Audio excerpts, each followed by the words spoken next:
मागत तुलसीदास कर जोरे, बसहि राम सिय मानस मोरे। गणेश जी की वंदना की, वंदे वाणी विनायको। और दूसरे श्लोक में सज्जनों, भवानी शंकरो वंदे, श्रद्धा विश्वास रूपिणो, याभ्याम विना न पश्यन्ति सिद्धा स्वान्तस्थमीश्वरम्, सिद्धा स्वान्तस्थमीश्वरम्। दूसरे मंत्र में शिव और पार्वती की सुंदर स्तुति गाई है। सज्जनों, मैं पहले भी कह चुका हूं, श्रद्धा और विश्वास ही भवानी शंकर के रूप में है। शक्ति ही श्रद्धा है, पार्वती है, और भगवान भोलेनाथ विश्वास रूप है। सज्जनों, श्रद्धा घूमती फिरती रहती है, पर विश्वास एक दृढ़ होकर के रहता है। और रामायण का तात्विक प्रसंग सज्जनों, जब तक श्रद्धा और विश्वास का मिलन नहीं होता, तब तक राम जन्म नहीं होता। गोस्वामी जी ने भी पहले अपने रामचरितमानस में श्रद्धा माने पार्वती और विश्वास माने भगवान शंकर, इन दोनों का विवाह कराया। शंकर पार्वती, शिव पार्वती जब विवाह हुआ, उसके बाद रामचरित्र का प्रागट्य हुआ। पहले श्रद्धा और विश्वास को दृढ़ करो। जब तक परिपक्व तत्वधारा और अखंड श्रद्धा का मिलाप नहीं है, तब तक राम जन्म नहीं हो सकता, राम का चरित्र प्रकट नहीं हो सकता। ऐसे भगवान शंकर और माता पार्वती के चरणों में प्रणाम किया। तीसरे श्लोक में कि वंदे बोधमयं नित्यं गुरुं शंकर रूपिणं, यमाश्रितो हि वक्रोऽपि चंद्र सर्वत्र वंद्यते।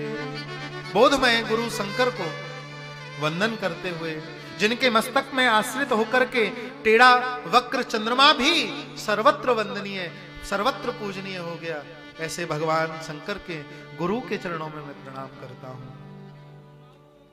सज्जनों, शिव जी की स्तुति गाई है, और शिव जी की स्तुति गाने के बाद यहां पर गोस्वामी जी अगले श्लोक में कह रहे हैं, सीताराम गुणग्राम पुण्यारण्य विहारिणो,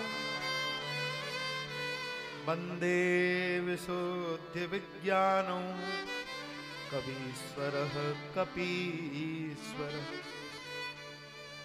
आज सीतारामक गुणग्राम पुण्यारण्य विहारिणो, सीताराम के गुण ग्राम रूपी अरण्य माने जंगल में।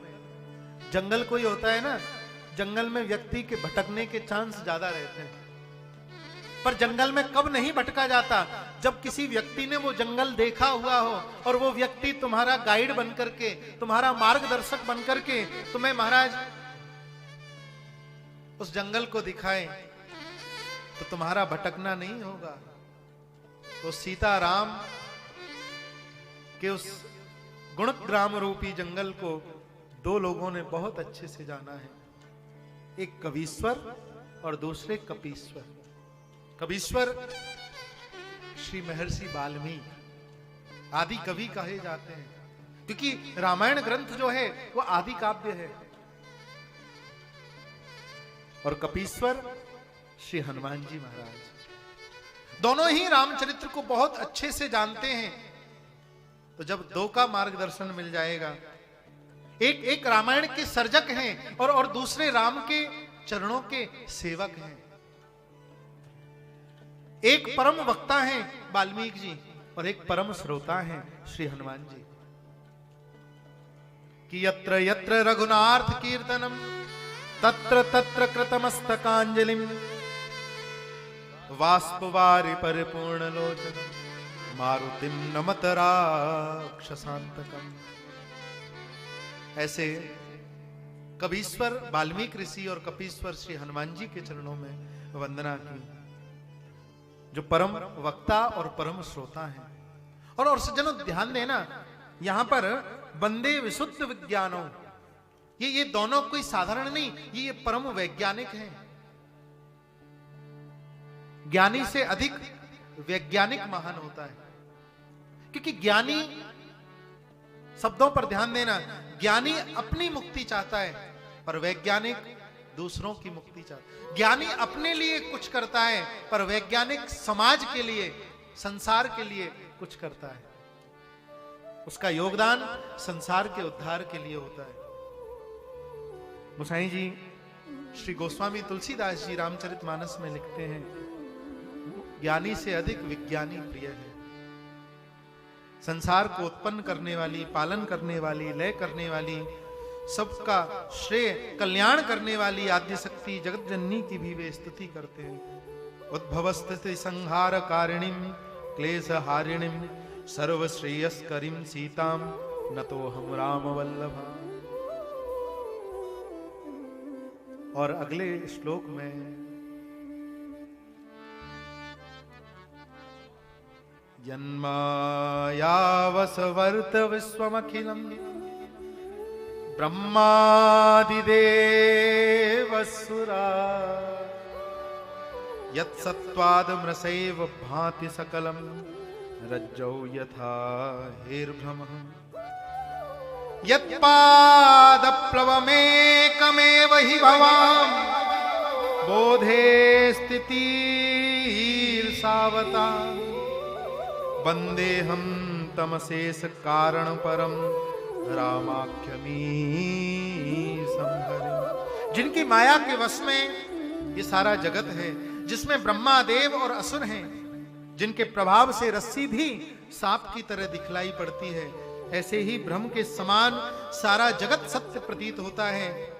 और भवसागर को तैरने के लिए जिनके चरण नौका के समान हैं, उन समस्त कारणों के कारण श्री राम के चरणों में मैं प्रणाम करता हूं। नाना पुराण निगमागम सम्मतम यत् रामायणे निगदितम क्वचिदन्त्यनोपि स्वांतः सुखाय तुलसी रघुनाथ गाथा भाषा निबंध मति मंजुलमातनुदी। अपने स्वांत सुख, अंतःकरण के सुख के लिए, मन के बोध के लिए और वाणी को पवित्र करने के लिए श्री गोस्वामी तुलसीदास जी ने रामचरितमानस की रचना की है। सज्जनों, यहां पर श्री गोस्वामी तुलसीदास जी सुंदर वर्णन करते हैं, मंगलाचरण करते हैं कि जेहि सुमिरत सिद्धि होए गणनायक करिवर वदन करो अनुग्रह सोए बुद्धि राशि शुभ गुण सदन कि मुंह को होए बाचाल पंगु चढ़े गिरवर गहन जासु कृपा सुदयाल द्रवौ सकल कलिमल दहन। गोस्वामी जी पंचदेवों की उपासना सोरठा के माध्यम से करते हैं। नील सरोरुह श्याम तरुण अरुण बारिज नयन करौ सुमम उर्धाम सदा क्षीर सागर की कुंद इंदु समदेह उमा रमण करुणायन जाहि दीन परने करो कृपा मर्दनमय। भगवान शंकर की स्तुति गाते हैं और सज्जनों बाद में फिर गुरु की वंदना करते हैं। बंदौ गुरुपद कंज कृपा सिंधु नर रूप हरि माह मोह तम पुंज जासु वचन रविकर निकर। क्योंकि बिना गुरु के संसार सागर से कोई पार नहीं जा सकता। गुरु बिन भव निधि तरई न कोई जो बिरंच शंकर सम हुई। गुरु का काम क्या है? गुरु का काम है लेन देन, विनिमय करना। गुरु तुम्हारे अहंकार को लेता है और उस अहंकार को लेकर के परमात्मा को दे देता है। ये गुरु का काम। सज्जनों, गोस्वामी जी गुरु की वंदना करते हैं।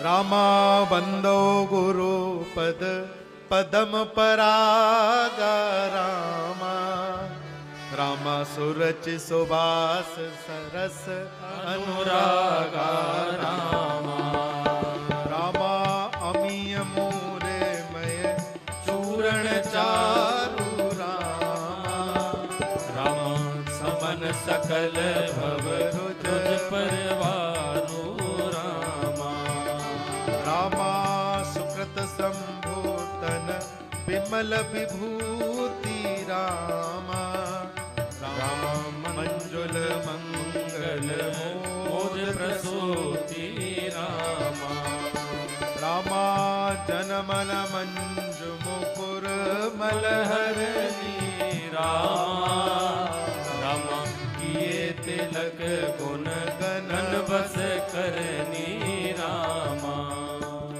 गुरु की वंदना की, क्योंकि बिना गुरु के गोविंद की प्राप्ति नहीं हो सकती। गुरु कैसा हो? गुरु जो अज्ञान रूपी अंधकार से प्रकाश रूपी ज्ञान की ओर लेकर के जाए, जो हमारे अज्ञान रूपी अंधकार को नष्ट कर दे। सज्जनों, गुरु वही जो संत सेवावे, गुरु वही जो विपिन बसावे, गुरु वही जो हरिसो मिलावे, और इन करनी बिन गुरु ना कहा। इस संसार में सच्चा गुरु कौन? इस संसार में सच्चा गुरु वही जो गोविंद की प्राप्ति कराए। और कोई भी आप ग्रंथ प्रारंभ करो तो गुरु की वंदना अवश्य करनी चाहिए। भैया, गुरु के चरण की रज का अंजन यदि अपनी आंखों में लगाओगे, आप लोगों ने सुना होगा, बड़े बूढ़े आजकल के लोग तो काजल लगाते ही नहीं है, पर काजल लगाने से आंखें बड़ी बड़ी तो होती हैं और महाराज आंखों की ज्योति भी बढ़ती है। तो गुरु के चरण रूपी रज का जो व्यक्ति अंजन लगाते हैं, उनको ठाकुर जी को देखने की दृष्टि प्राप्त होती है। हमारे संत कहते हैं, अज्ञानतिमिरान्धस्य ज्ञानांजन शलाकया चक्षुरुन्मीलितं येन तस्मै श्री गुरुवे नमः। गुरु से प्रार्थना करनी चाहिए।